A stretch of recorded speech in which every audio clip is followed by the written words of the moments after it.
Okay, let's take a look at timing and decision making and how it all interacts with the neuroscience of influence. Now, we know that influence is a really important part of human interaction, and understanding how it works is really crucial in personal and professional contexts. Now, timing and decision making are really critical components of influence because we know how the brain processes information, and recent research has shown how the brain processes timing information and how it helps us to make decisions. So we know now that timing is a critical aspect of influence, and often this can determine whether a message is heard and ignored, or if it's heard and acted upon. Now, research has shown us that the brain has these specialized circuits for processing timing information. And this is essential for us to be able to make accurate predictions about the timing of future events. Now, these circuits involve a network of brain regions, including your prefrontal cortex, your basal ganglia, and your cerebellum. And these all work together to integrate sensory information so that we can generate motor responses. Now, this network is particularly important in decision-making processes, as it allows the brain to anticipate the consequences of actions and adjust our behavior accordingly. So again, it comes back to these mental shortcuts that we're trying to take, that we've developed so that we could survive and thrive.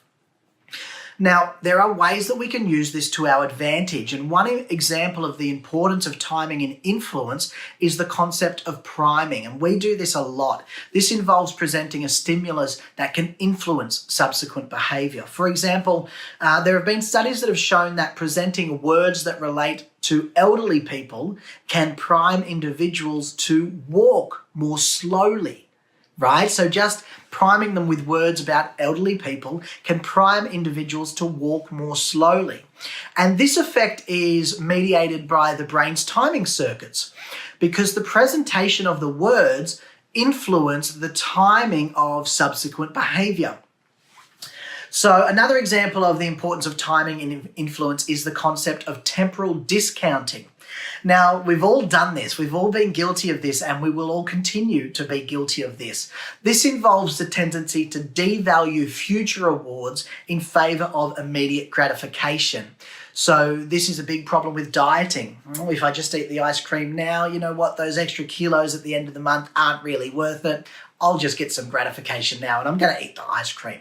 Now, this effect is mediated by the brain's dopamine system, which is involved in motivation and reward processing. Now, specifically, when we're presented with a choice between a small reward that we can get straight away immediately, or a larger reward that requires a longer delay, this is when your brain's dopamine system is activated, and this leads to a preference for the immediate reward. You might have seen the marshmallow experiment that they do with kids.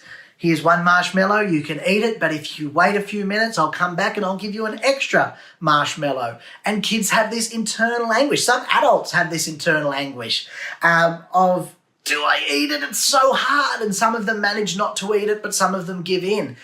Immediate gratification versus a delayed, devalued evaluation of the reward later. Now, this is to do with the brain's timing circuits.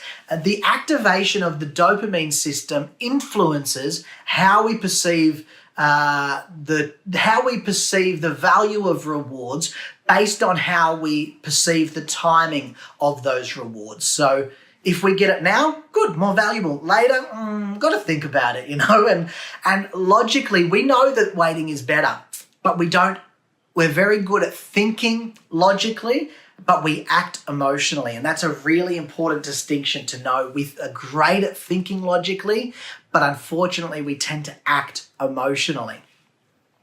Now, decision-making is another critical aspect of influence. It involves evaluating options and choosing a course of action. We like to think that that's the best course of action, but it isn't always. We know that decision-making involves multiple brain regions, your prefrontal cortex, your insula, and your striatum. And these all work together to evaluate options to select what we think and hope and pray is the best course of action.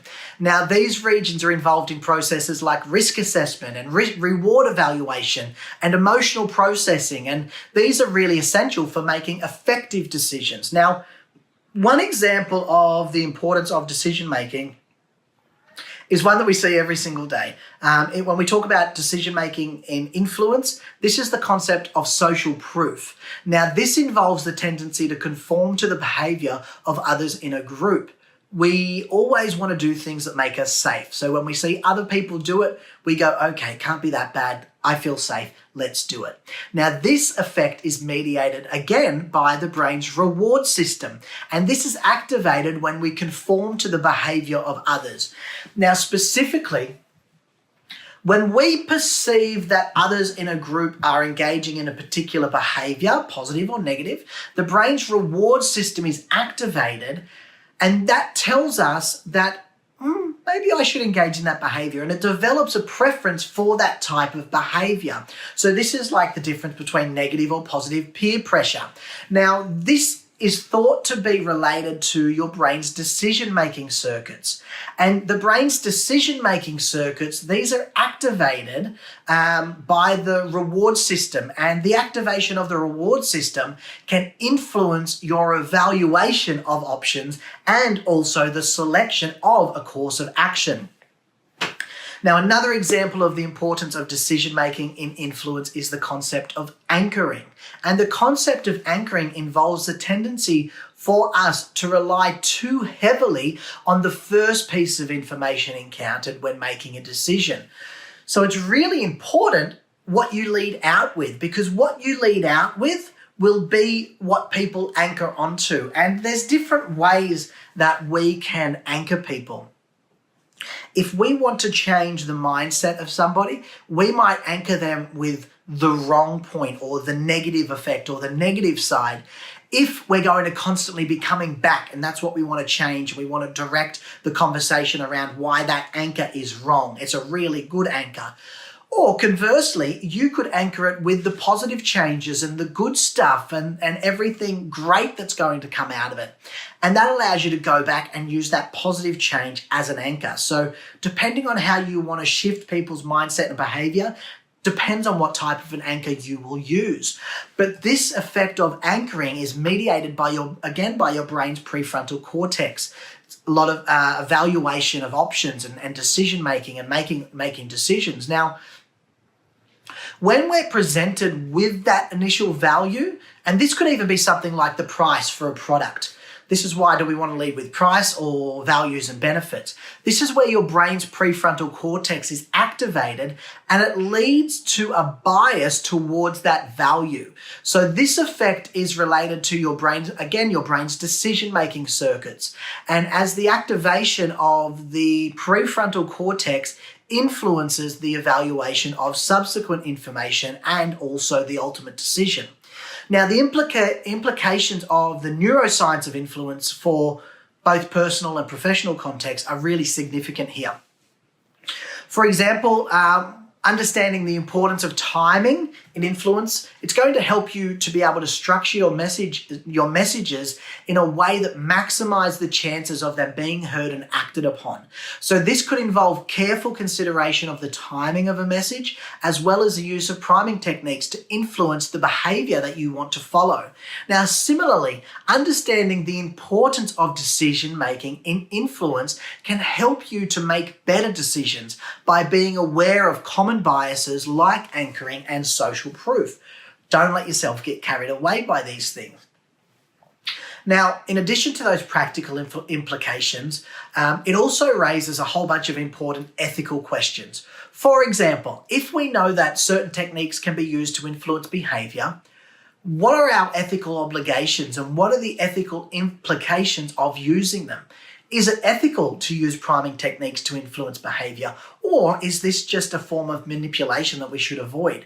Is it ethical to use knowledge of decision-making biases to influence behavior, or does this represent a violation of individual autonomy?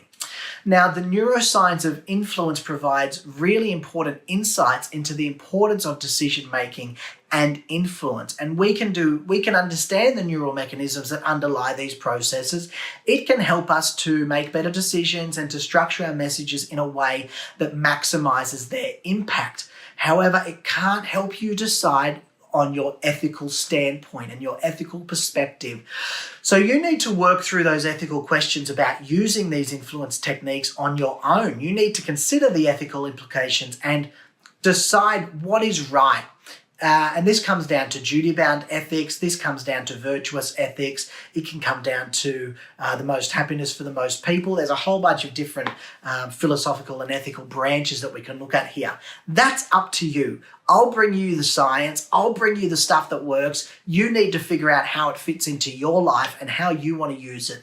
But I like always to say, let's use it for kindness and let's use it for good stuff, because you know what? We can make the world a little bit better while we're making ourselves a little bit better as well. That's all for now. Bye now.